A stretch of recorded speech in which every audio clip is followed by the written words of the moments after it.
semuanya, kembali lagi di channel YouTube HMJM FEB UNES. Di segmen podcast kali ini, kita kedatangan tamu yang sangat spesial.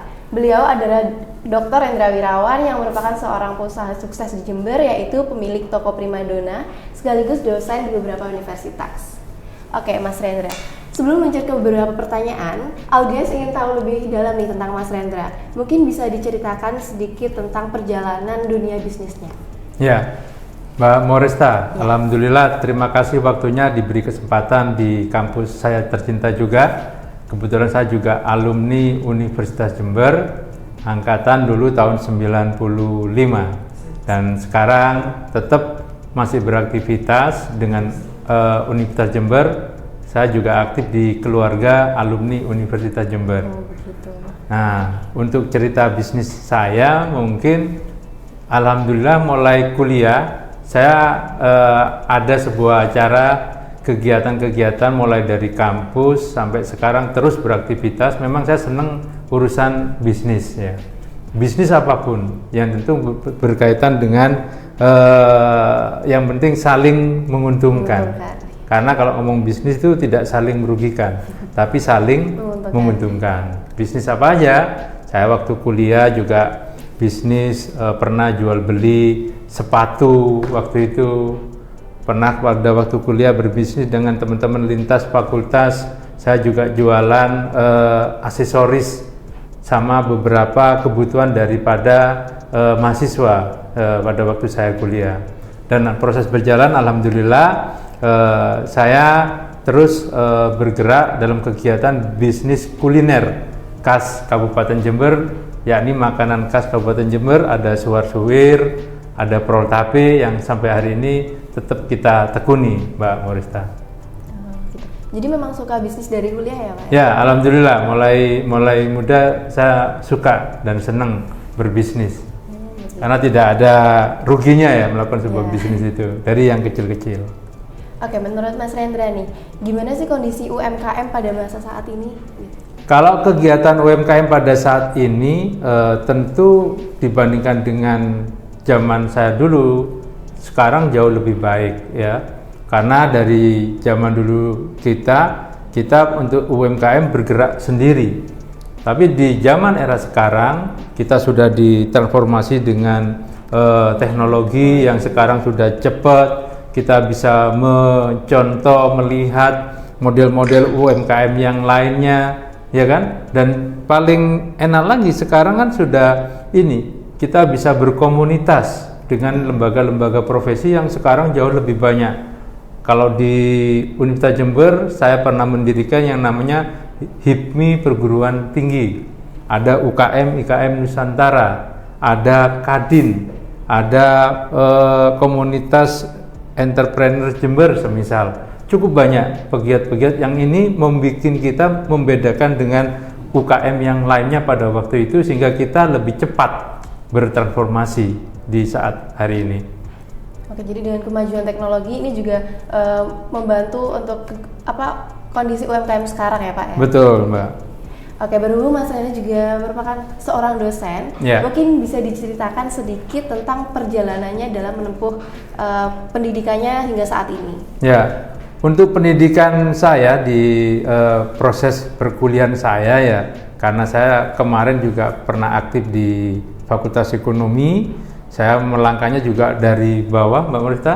Saya dulu dari D3, S1, S2, bahkan S3, semuanya di Fakultas Ekonomi. Nah itu. Berarti memang jurusannya bisnis juga ya, Pak ya? Jurusannya bisnis. Dan kita cukup bangga dengan Universitas Jember yang hari ini memang bisa mencetak banyak pebisnis di tingkat nasional bahkan internasional. Dan saya banyak inspirasi dari senior-senior juga untuk berbisnis itu bisa mengembangkan. Dan dengan kita berbisnis hingga kuliah itu, kita akhirnya juga bisa S3 karena UMKM, karena kuliah juga, karena kita dapat transformasi dari lingkungan kita yang cukup bagus ini. Oke, luar biasa sekali cerita dari Mas Rendra ini. Oke, mungkin kita lanjut ke pertanyaannya. Jadi kita sudah menyiapkan beberapa pertanyaan yang cukup menarik untuk dibahas di podcast kali ini.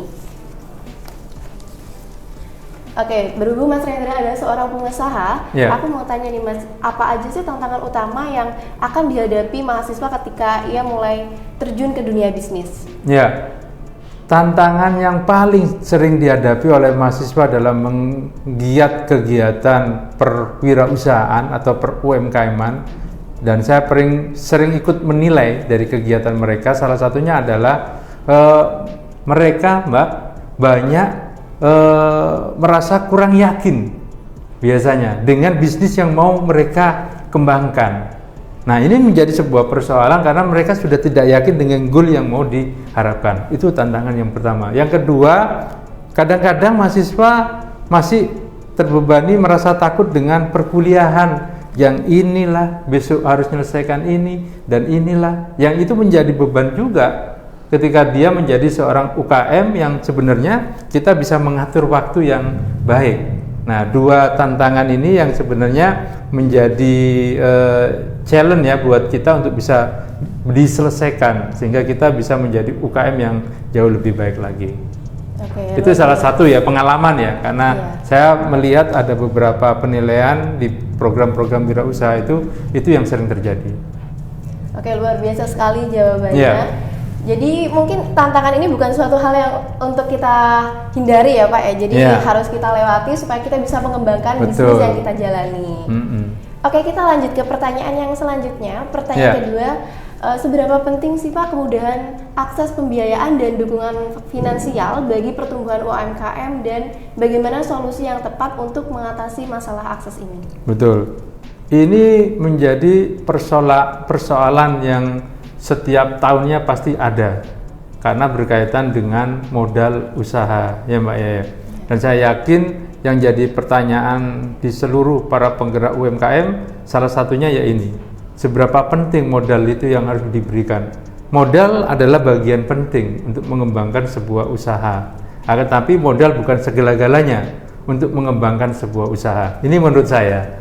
Artinya apa? Modal memang cukup diperlukan, Mbak, untuk sebagai awal kita mau mengembangkan usaha, untuk menguatkan, mempromosikan, ya kan, menaruh barang pada beberapa UKM yang lainnya. Karena percepatan modal ini kita bisa menaruh produksi barang yang jauh lebih banyak. Nah itu ya.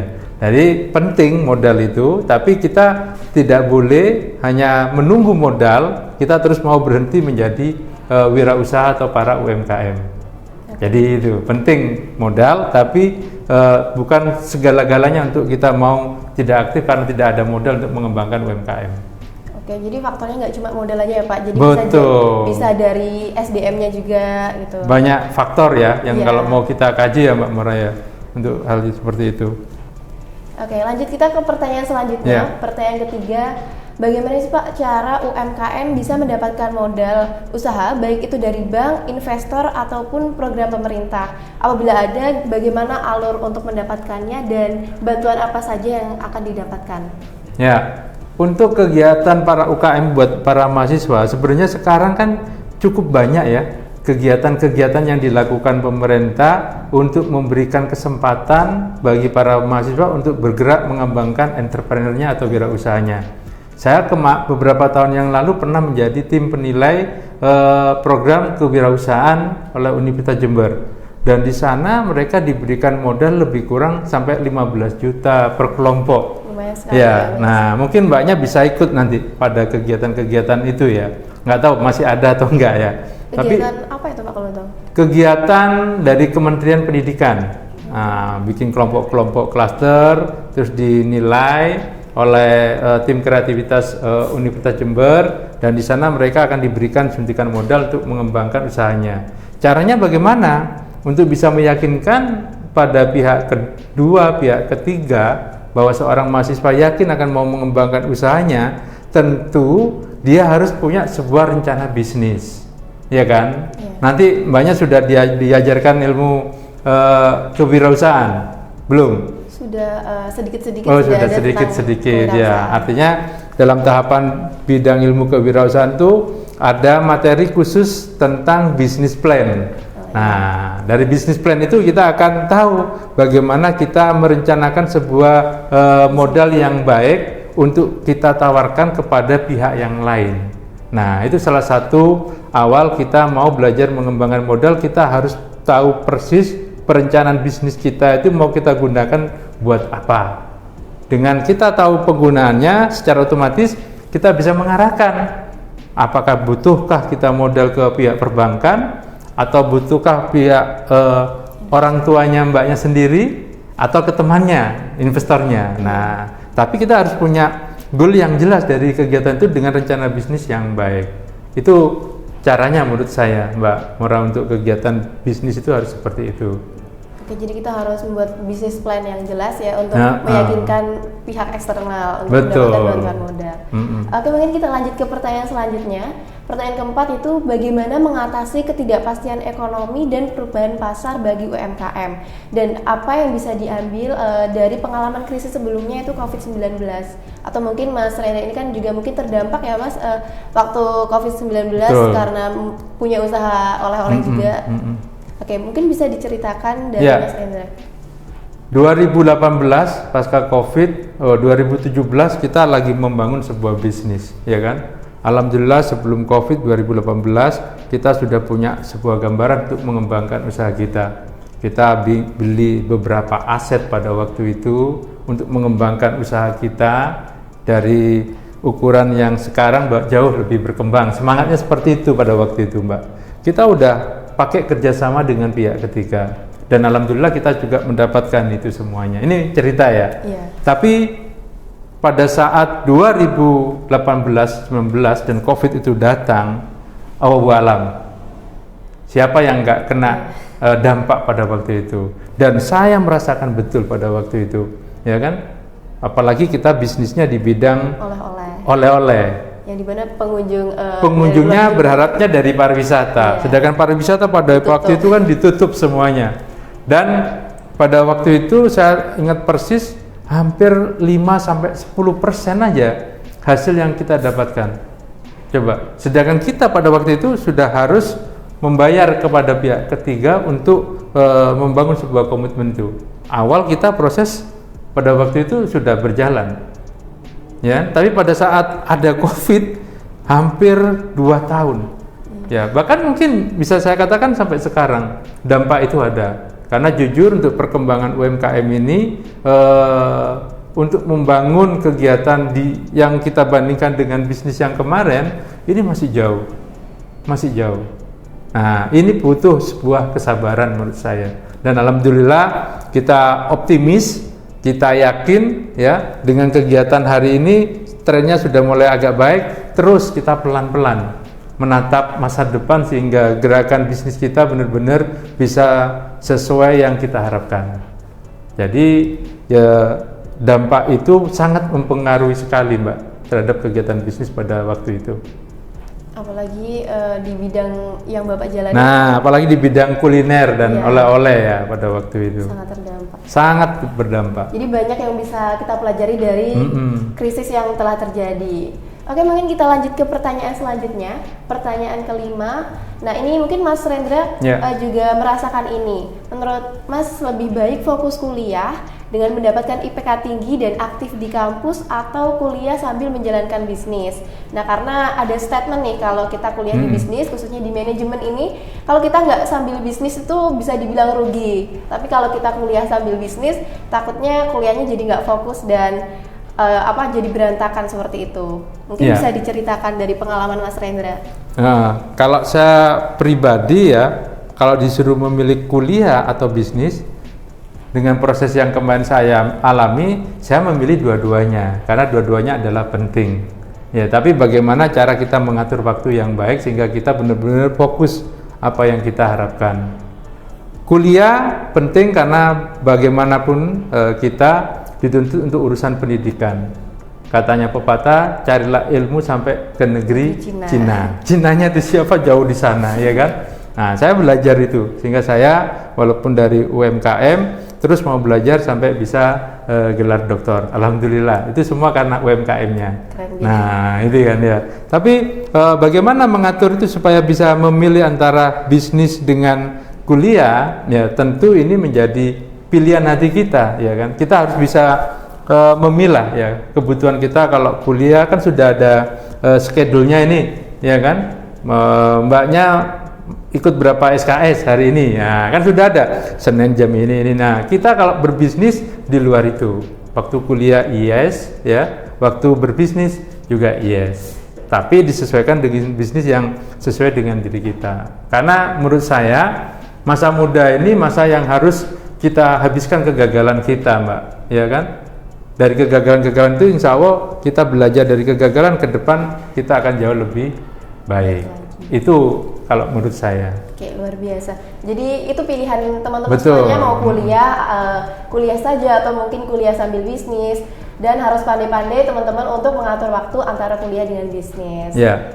Oke, mungkin kita lanjut ke pertanyaan selanjutnya. Pertanyaan yang keenam, bagaimana cara membangun mental bisnis yang kuat untuk mahasiswa yang baru terjun ke dunia bisnis? Ya, mental yang paling kuat menurut saya kita harus bisa menguatkan diri saya dengan lingkungan sekitar kita. Itu yang paling penting, karena lingkungan itu menurut saya yang paling mempengaruhi keberadaan kita, kuat enggak kita dalam mau mengembangkan sebuah bisnis. Kalau tipnya saya sering katakan cukup 4 R. R pertama apa kira-kira, Mbak? Apa ya, Pak? Nah, kalau saya selain mental, untuk menguatkan nilai-nilai bisnis kita selama kita kuliah cukup 4 R. Apa itu 4? Pinter, kober, bener, banter. Nah, ini sering saya sampaikan kepada mahasiswa saya. Karena mahasiswa nggak harus pinter nilai akademik, harus dapat A, IP 4. Menurut saya nggak terlalu penting, ya kan? Karena kita mau mengembangkan bisnis itu nggak diukur dengan nilai A 4, sekian dan sekian, ya kan? Kalau saya ya. Tapi itu penting juga kalau memang mbaknya mampu untuk menguatkan itu. Tapi pinter di sini, pinter menangkap peluang di sekitar kita. Kalau saya dulu menangkap peluangnya apa? Saya bisa memfotokopi. Dulu nggak ada kan? PowerPoint itu kan nggak ada, pakai yang tulisan-tulisan gitu dulu, Mbak. Itu kan harus difotokopikan sama dosennya. Nah, saya nggak punya uang nih.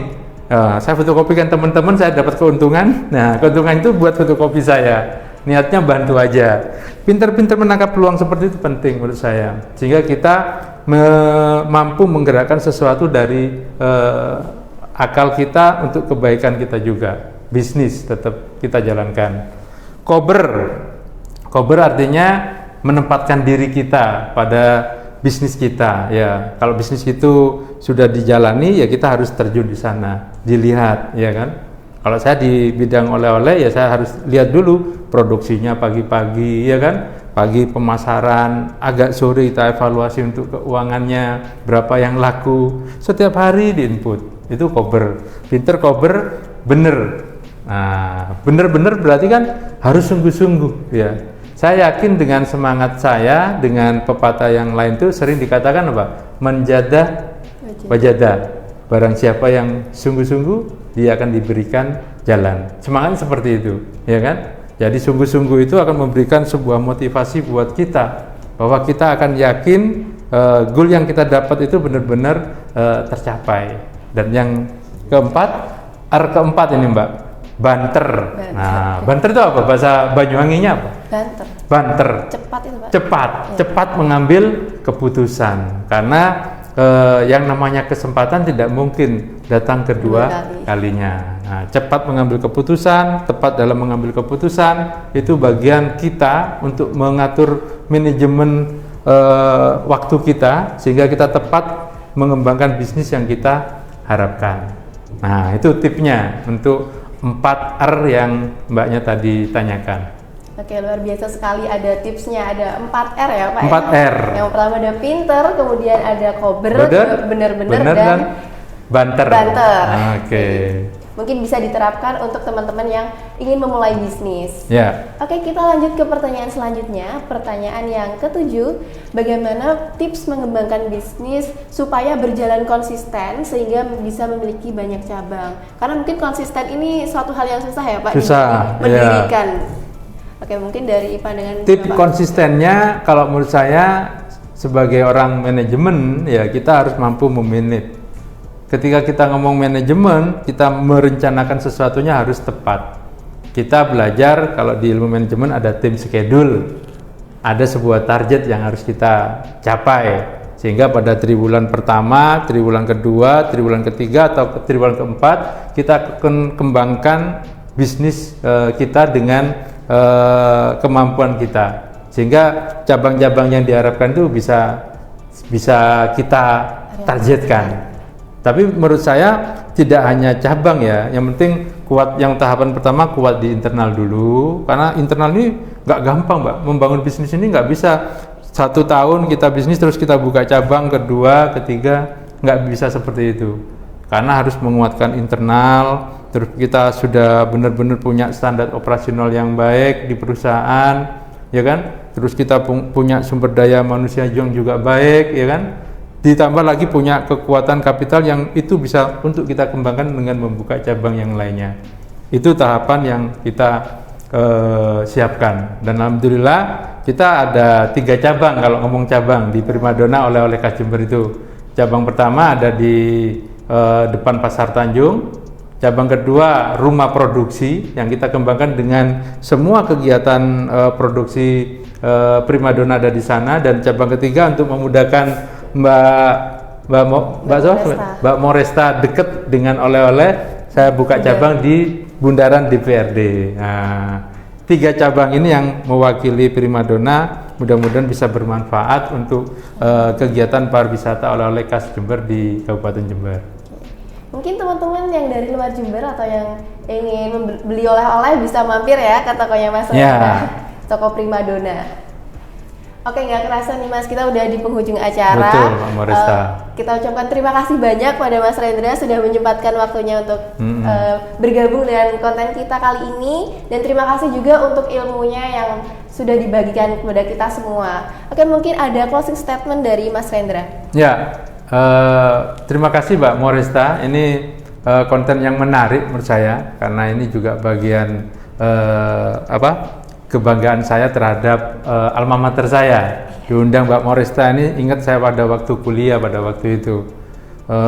Mungkin sebagai kata penutup yang diminta Mbak Moresta buat adik-adik mahasiswa, pertama, bisnis itu mudah, pendidikan itu penting.